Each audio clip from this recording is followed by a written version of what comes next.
Hello， 大家好，这里是祥瑞。今年是庚子年，庚子之乱有多乱，大家已经开始感受到了吧？话说现在是3月，意味着第1季快结束而已，后面还有3季的连载，这个世界到底会怎么样呢？最近看了新闻，一个是来自玛利亚之墙的人说了以下这些话：用武汉肺炎这个带有歧视性色彩的名词去形容此次的疫情，就让我很生气。你们是断网了吗？接收不到消息吗？还这种态度，这么无所谓？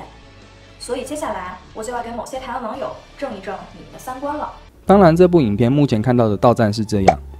另一个是上周我很喜欢的百万 YouTuber 在上周外出的时候被铁锤敲击的事件，就是这个 YouTuber 出门骑车就遭歹徒用铁锤敲击膝盖，以及他的老婆被攻击。据调查所知，疑似在网络上的留言纠纷而产生仇恨，因此在他家门口埋伏攻击。在这个世纪，我们都知道音乐无国界，我们也知道马斯洛主义也提倡了人们生存最低需求是 WiFi， 网络也是无国界，应该吧？那这个网络的方便也形成了人与恶的距离缩短了。接着给各位看看一句话，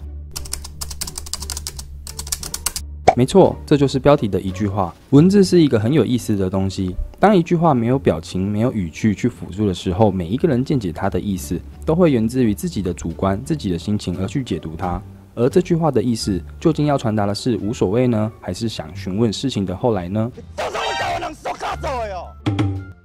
说到这，各位已经明白了，影片的价值观，网络上的留言取决于观看影片的网友们，大多数的人是拥有正面价值观还是负面价值观。当一群负面价值观的人留下言论之后，这件事情的风向就会变成黑的。无论当事人本身想要传达的意义，在这个有欧派就给赞，人多即是正义的网络世界当中，这场没有硝烟的战争随时都在开战着。前阵子某公司就在这场战役当中形成了还没看片，先给你一个倒赞，也就是信用破产的状态。那对于一般人来说，这场没有硝烟的战争，其实在我们生活中随时都在发生着。在 Facebook 的平台上，已经形成了能不发状态就不发状态的状态。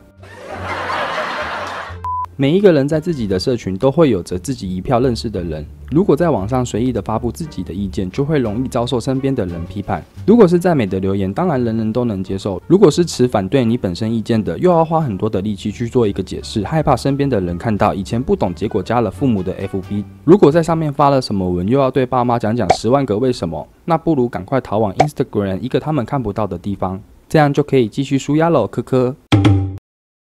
面对广大的网友们，人多即是正义的世界观，变黑很容易，但要洗白的话，你需要花费的力气以及金钱却是难以估计。这是一个很奇怪的世界，网友们开始不在乎事情的真相是什么，而在乎的是这件事情够不够精彩。那我们就要开始说谎咯。对于当事人来讲，无论是否是一个艺人，或者是一般人在网上发言，这个网络战争或多或少每一个人都有体验过。无论它的规模是大或小，既然乡民喜欢，那我们就把它演完。事情真真假假，假假真真，具有说服力的一方，加有天数的一方，如果这个故事够精彩，那它的可信度就会更大。比如最近的肺炎是生化，这个太敏感了，我们不要讲。裁判就是网上不用负责任的观众们，每一个人都可以用匿名的方式来隐藏自己的身份。无论这个人留下的是不好的人身攻击，或者是带有脏字的留言，我们都知道这一告大概有90%的案例最后都是以不起诉为主，或者是用小钱和解，其实根本就无伤大雅。正是一个可以不用为自己的发言负责的平台，人人才会这么的喜爱，不会被法律、正义甚至是真相所束缚，一个可以畅所欲言的地方。哪怕结论是非正义的，是谎言的，只要获得大多数人的支持就能赢。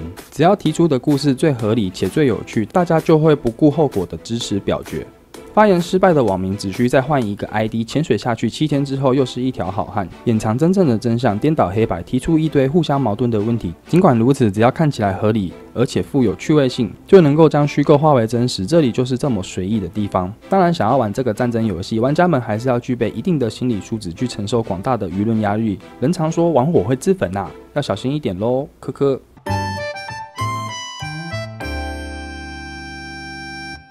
当然，现在只要有 WiFi 的存在，我们离善的距离也不远。在挪威，有一位魔兽世界的玩家 Marsting， 先天性的罕见疾病，在2014年过世，得年25岁。这个男生罹患了一种叫做杜欣氏肌肉营养不良症罕见疾病。这种疾病会让全身的肌肉渐渐萎缩，然后逐渐无法行走，呼吸变得困难。最后，大部分的患者都活不过20岁。Marsting 最后在2014年时告别了世界。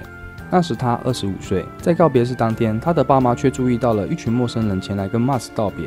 他们看起来非常的悲伤，看起来就像是 Mars 的挚友，但是爸爸却觉得非常奇怪。因为 Mars 后来不便行走，所以几乎没有踏出门过。那么这些人是怎么认识 Mars 的呢？爸爸上前一问才知道，这群人全都是 Mars 在魔兽世界里的战友。原来 Mars 11岁时渐渐无法开始走路了，于是爸爸特地买了一台电脑给他，而 Mars 立刻一头栽进了网络世界，并在那里重获新生。在 Mars 生命的最后10年里，爸爸在调词中说道，他花了15000至2万小时在玩游戏，这相当超过10年的全职工时。Mars 在魔兽世界里的名字叫做伊贝林，在艾泽拉这片多彩多姿的世界里， Mars 不再受到疾病的束缚，他可以自由地到各地冒险，与伙伴并肩战斗，展开属于他们的故事。不过当时他的父亲并没有办法理解，我们不懂为什么晚上上线对他来说那么重要。我们一直希望他能够像个正常人一样，晚上11点睡觉。Mars 在这个游戏中有几个特别亲密的朋友，例如这位来自荷兰的28岁女孩丽赛特，她在15岁时就认识了 Mars。Mars 曾经在自己的部落格中写道，在这个世界里，一个女孩不会看到轮椅或者是其他不同的东西，他们会透过一个英俊强壮的角色来认识我的灵魂、心灵和思想。丽赛特和 Mars 在现实生活中也常常保持通信联络，不过他们由于从来没有见过面，所以丽赛特并不了解 Mars 的身体状况。丽赛特回想起他们曾经讨论过的话题，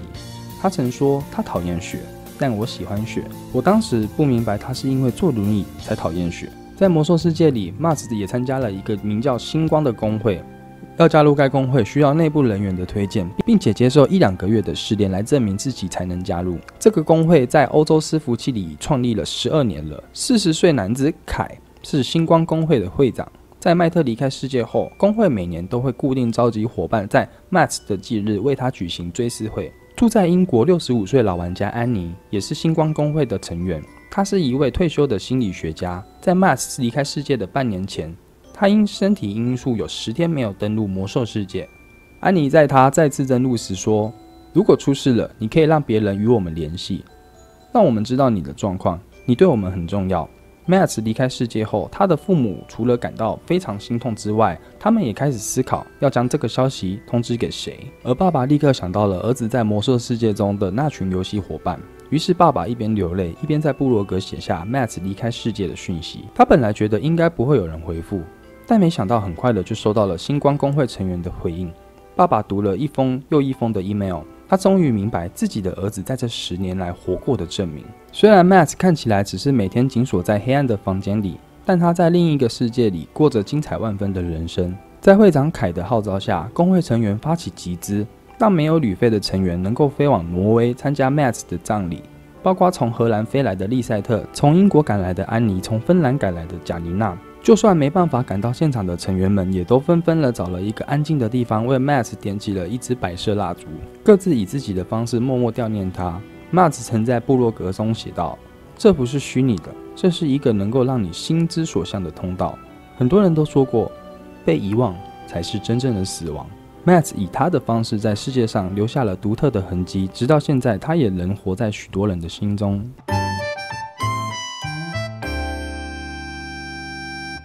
人常说，说者无意，听者有意，在网络的世界一样是这个道理，善恶的距离就你我这么的近。感谢把影片看完的你，祥瑞在这边会抽出这2本书，也就是说办一个小小的抽奖活动。那抽奖的办法呢，非常的简单。首先呢，你要对我的频道有一个订阅，并且开启小铃铛，然后呢，把这部影片分享给你3位朋友，截图到我的 IG。那么在下个礼拜五3月20号晚上9点，我就会在 IG 公告说是哪一位幸运的观众抽到了这2本书了。那这2本书对祥瑞来说，就是看完了，它就变成是我的一部分的知识了。那我也希望说，大家可以透过书去发现一些我在影片当中没有陈述的细节。你可以用你的角度来看看这2个人的故事到底是如何，会有不一样的体验哦。好，影片就到这里了，我是祥瑞，我们下周5再见，拜拜。如果你对于祥瑞准备书要抽奖的这个礼物，你觉得这个礼物不够好，不是很好，如果你觉得这个礼物不是很好，你想要抽什么 AirPods Pro 啊，或者是 iPhone 4啊，10万现金啊之类等等的，告诉你，通通都没有，通通都没有。好啦，影片就到这样了。